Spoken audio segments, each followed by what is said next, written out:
Well, I bet you didn't expect to see me here today. I certainly didn't expect to be here, but we have some very interesting news to discuss, and we have a show to talk about. So let's get into this. Anyway, what are we doing here? Well, if you saw the title for the video, it's probably pretty obvious that we are here to talk about Yozakura Family, and I'm pretty excited to be able to say that it looks like I'm actually going to be able to cover this on the channel. One of the reasons this wasn't actually on my coverage schedule was because I didn't actually know where this was going to be airing this season, and as such I didn't know what day it was going to be coming out, whether I was going to be able to access it, that sort of thing.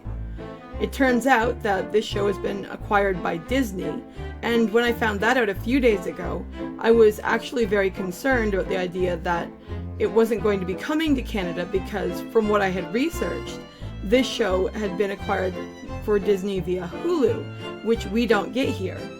Fortunately, I actually went for fun and looked it up this morning, and it turns out that Disney Plus here in Canada actually has it, so we are going to be able to cover this and talk about it, which is great because it was in my top 3 for the season if you've actually watched my top 10 new anime video that I released when I started my channel.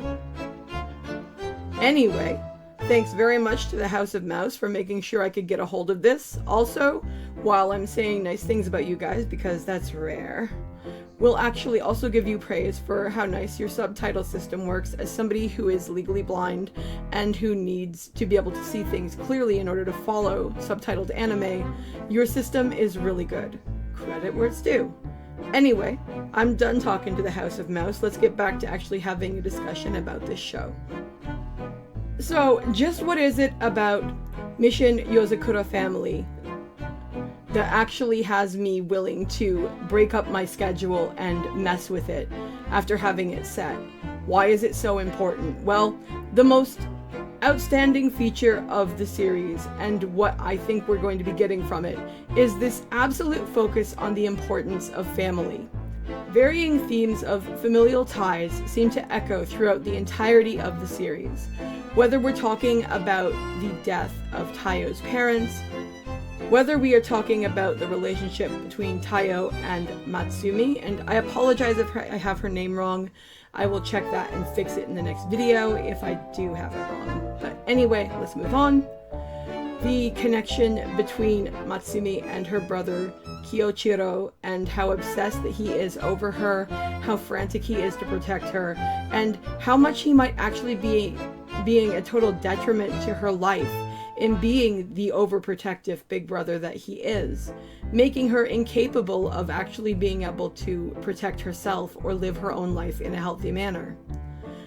And then of course there is the rest of the kooky Yozakura family, who each seem to have some interesting traits, designs, and quirks, which hopefully we will get to have a better look at as the series progresses. It seems that every turn, including the idea that in order to preserve his own existence, Taiyo has to marry into the family by exchanging these rings with Matsumi, that family is going to be the heartbeat of this series. And as somebody who really cares about familial ties in stories, and who thinks that understanding the relationships between different characters is one of the most crucial aspects of storytelling, I am absolutely 100% here for it. But just what kinds of nut jobs are we actually dealing with in this show? Why have I referred to them as quirky? And just what is it about them that seems so compelling and interesting to me?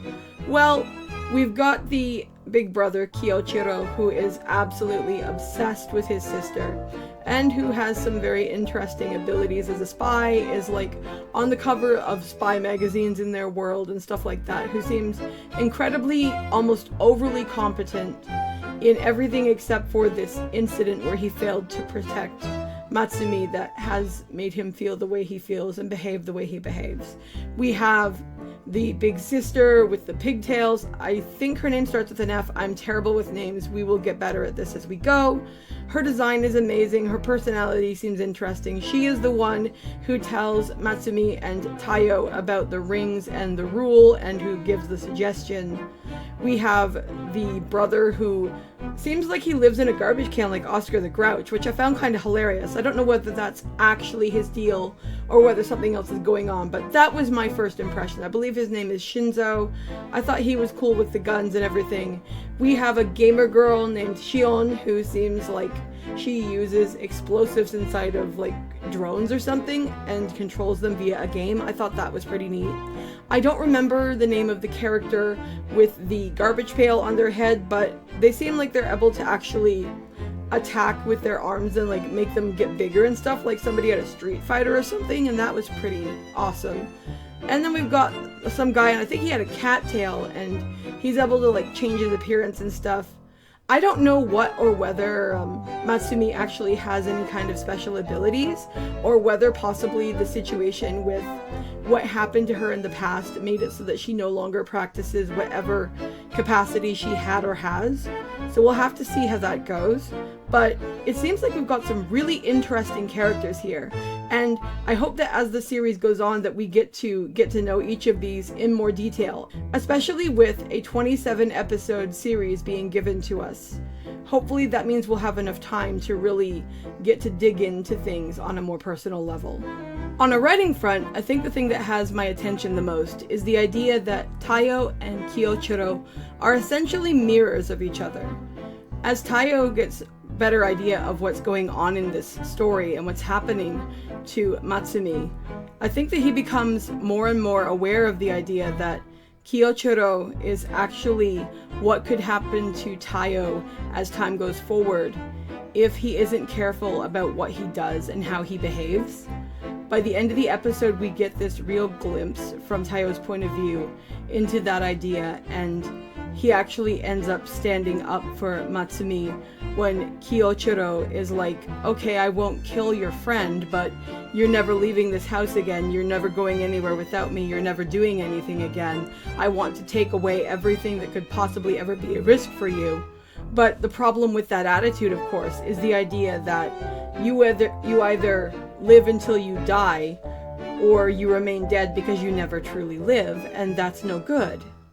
And I thought it was really admirable when Taiyo actually jumped into the fray and got caught up in Kiyochiro's, essentially I'm going to call them webs. Like, he's got these things that he can shoot out of his hands that are a weapon and that like tie people up and they can cut into people because they're made of steel. And he does that to be able to get a hold of this ring that is going to ensure his protection, and that comes with the responsibility of being partners or being married or whatever to Matsumi when she throws it toward him. I also think that it's interesting to see somebody like Kiyochiro actually be someone who cares about his sister and obviously feels deeply about her, but who has taken it to such an extreme that he's probably actually really unhealthy for her. On an honest note, not gonna lie, he's definitely going to be one of my obsessions of the season.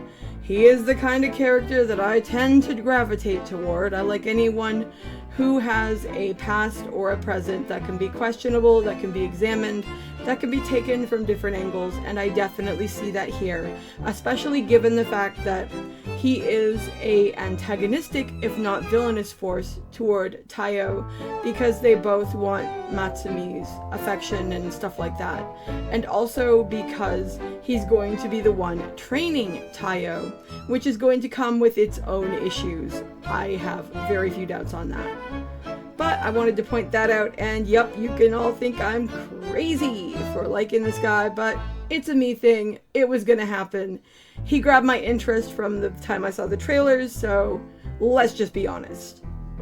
One of the other things that really grabs me about this, and that has compelled me to really get into this and check it out, is that I love the idea that Taiyo is going to be learning to become a spy, kind of akin to the way Harry Potter was learning to become a wizard. I like stories in general where a character is learning a new skill or ability or to solve a set of problems.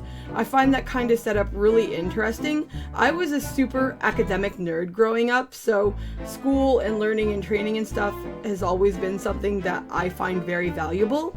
Now, I realize, as far as I'm aware, that Taiyo is not like going to spy school or something. Taiyo is going to be learning from this family, which is going to be interesting in and of itself, but still. The idea that this guy is coming in from hypothetically nothing and is going to be working his way from the bottom up with the added incentive that he's doing it to protect his best friend and now wife, is pretty cool. I also think that the world building around this spy society is really interesting. I like the fact that it is connected to our world, but that they have things like the spy magazine or the spy like social network and stuff like that. I think that's incredibly creative. So before I wrap up, what is it that I would like to see in this story moving forward? I want to see a gradual shift in the relationship between Taiyo and Kiyochiro and how they view each other. They might always hypothetically be rivals to be Matsumi's number one in one way or another, but hopefully they can learn to actually work together, at least somewhat. I mean, I don't want to see the tension between them be completely dissolved, but I also don't want to see Taiyo constantly being targeted and trying to be killed by Kiyochiro. I hope that the rings can prevent at least that, even if there are other comedic mishaps and questionable situations that they find themselves in. I want to understand what exactly happened to Matsumi, whether she is still actively able to protect herself in any way, or whether all of her autonomy has been stripped, and what exactly Taiyo's presence is going to do about that.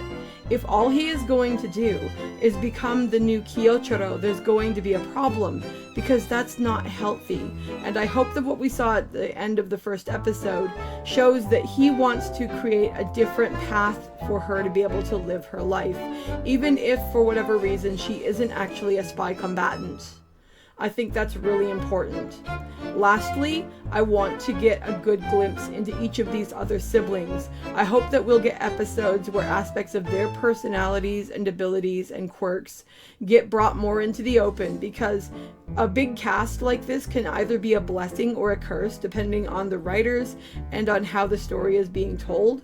I hope if they're going to give us this many characters that they do not put them to waste. As for what's coming up immediately, I'm looking forward to seeing Taiyo start his actual spy training. I think that's going to be really cool, and I think it's going to be a lot of fun. Anyway, that's going to do it for me for this discussion about Yozakura Spy Family. Are you planning on watching it this season? Have you seen the first episode? Please feel free to share your thoughts in the comments below. Have a great day, and I'll see you in the next video. Bye!